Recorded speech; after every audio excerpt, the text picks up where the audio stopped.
ආයුබෝවන්. අද අප්‍රේල් මාසේ 16 වෙනිදා බ්‍රහස්පතින්දා. ඔන්න වෙනදා වගේම සමන දැනුම අපි ඇවිල්ලා ඉන්නවා ඔයාලගේ ගෙදරට. අද දවසෙත් අපිට ප්‍රශ්න 10ක එකතුවක් තියෙනවා. ඉතින් මේ කොටසේ ප්‍රශ්න කොයි වගේද පිළිතුරු මොන වගේද කියලා අපි දැන් බලමු. ගත වූ කාලය සම්බන්ධයෙන් නේද මුලින්ම තියෙන්නේ පෙරවරු 10ට පිටත් වීමට නියමිත බස් රථයක ගමන ආරම්භ කළේ මිනිත්තු 20කට පසුවය. ඒ කියන්නේ පහුවෙලා තමයි ආරම්භ කළේ. ගමනට ගතවන කාලය පැය 4යි මිනිත්තු 20යි. ගමනාන්තයට බස්සේ ළඟා වෙනකොට වේලාව කීයද කියලා අහනවා.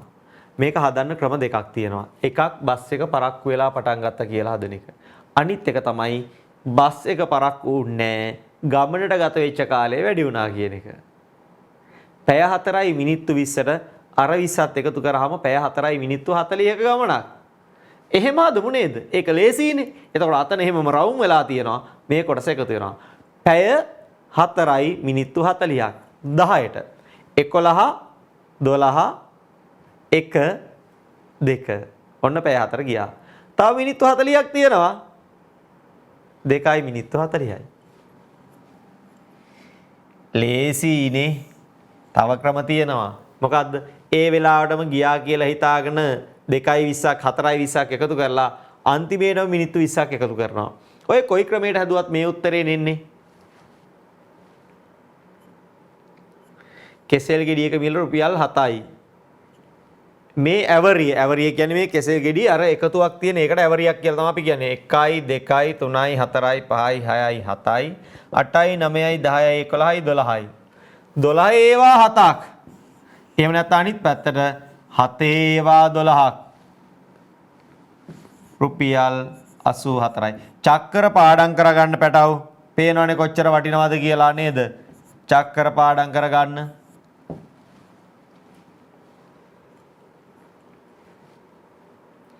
සිලින්ඩරයක මුහුණත් ගන්නට සමාන වන්නේ මින් මොනවාද? සිලින්ඩරයක මුහුණත් ගණනට සමාන වන්නේ මින් මොනවාද? වක්‍ර පෘෂ්ඨ. වක්‍ර පෘෂ්ඨ කියන්නේ පුතේ මෙන්න මේ වක්‍ර වෙලා තියෙන පෘෂ්ඨ. ඒක වෙන්න බෑනේ. ශීර්ෂ. ශීර්ෂ කියන්නේ මුළු. මේකේ ශීර්ෂ නෑනේ. වක්‍රදාර. ඔව් අපි පුතේ ගන්නේ සිලින්ඩරයක මුහුණත් කීයද කියලා අහුවාම 2යි. පෘෂ්ඨ කීයද කියලා අහුවාම 3යි. ඇයි වක්‍ර එකයි දෙපැත්තේ තියෙන තල 2යි. හැබැයි මේ දෙපැත්තේ තියෙන තල පැතලි වෘත්තාකාර දෙන්න තමයි මුහුණත් විදියට ගණන් ගන්නේ. මුහුණත් ගානක් 2යි වක්‍රදාර ගානක් 2යි. අනිද්දා සඳුදා නම් පෙරේදා කවදාද? අනිද්දා සඳුදා නම් ඔන්න ඔය වගේ ගණන් වලදී ලියනවා. අද හෙට අනිද්දා ඊයේ පෙරේදා මේක ලියා ගන්න. දැන් අපිට කියනවා මොකද? අනිද්දා සඳුදා නම් සඳුදා. එහෙනම් ඉරිදා සෙනසුරාදා. ඇයි සෙනසුරාදා ඉරිදානේ? සිකුරාදා බ්‍රහස්පතින්දා බලන්න හරිද කියලා බ්‍රහස්පතින්දා සිකුරාදා සෙනසුරාදා ඉරිදා සඳුදා පිළිවෙල හරි. අපෙන් අහන්නේ පෙරේදා බ්‍රහස්පතින්දා. වරදින්නේ නැහැනේ ෂුවර් ඇන්ඩ් ෂොට් හරි. නිරෝගී කුකුලන් 16ගේ කකුල් ගණනින් හොට්ටවල් ගණන අඩු කළ විට කුකුල්ලු 16ක් කියන්නේ දෙකේ ඒවා 16ක් 16 ඒවා 32ක් නේ කකුල් ගාන. හරිද? දැන් එහෙම හිතලා 32න් 16ක් අඩු කරන්න පුළුවන්. එහෙම නැතුව එක කුකුලෙකුට කකුල් 2යි එක හොටයයි. එතකොට එක කුකුලෙකුගේ කකුල් ගානින් හොටවල් ගාන අයින් කරාම එකයි නේද එක්කෙනෙකුට තියෙන්නේ. කකුල් දෙකෙන් එක හොටයක් හොටේ ගාන අඩු කරාම දෙකෙන් එකක් අඩු කරාම එකයි. එතකොට කුකුළු 16යි කියන්නේ එතන තියෙන කෑලි 16යි. ඇයි එක්කෙනෙක්ගේ එක කෑල්ල ගානේ තමයි ගණන් ගන්නෙ නේද? ඕකෝනම් කුකුළු 16යි එකින්ද 16 ව දෙකක් 32යි. හොටවල් 16යි. ඒ කුකුළු 16යි එක ගානනේ තියෙන්නේ. 32න් 16ක් 16යි කියලා ගන්න තිබේ එක ටිකක් ලොකුයි. එක්කෙනෙකුගේ ඉතුරු වෙන්නේ එක හොට නේද? එක හොටයි කකුල් දෙකයි හින්දා දෙකෙන් එකක් එකයි. එකේව 16ක් 16යි.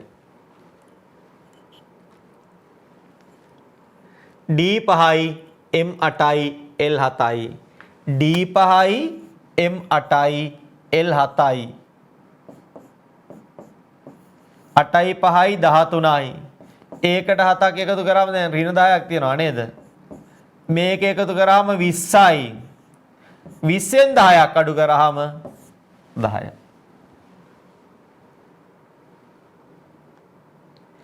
නිවැරදිව දැක්වෙන සංකේත පෙළ.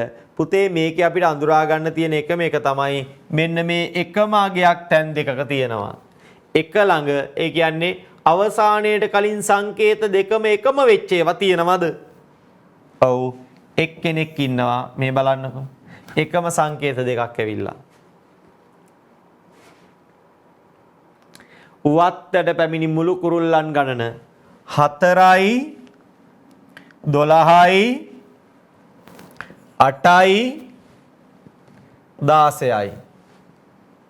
එකතු කරන්නකෝ. 16යි 4යි 20යි. 12යි 4යි 12යි 8යි 20යි. 40ක් නේද 20 කොටවල් දෙකක් ඉන්නේ. ඒ වගේ කෙටි ක්‍රම මේ වගේ දකින්න.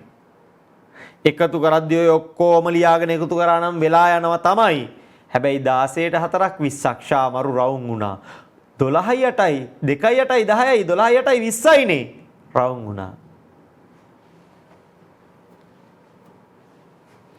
ගණක රාමුවක 492 නිරූපණය කිරීමට අවශ්‍ය ගණක කොපමණද කියලා අහනවා.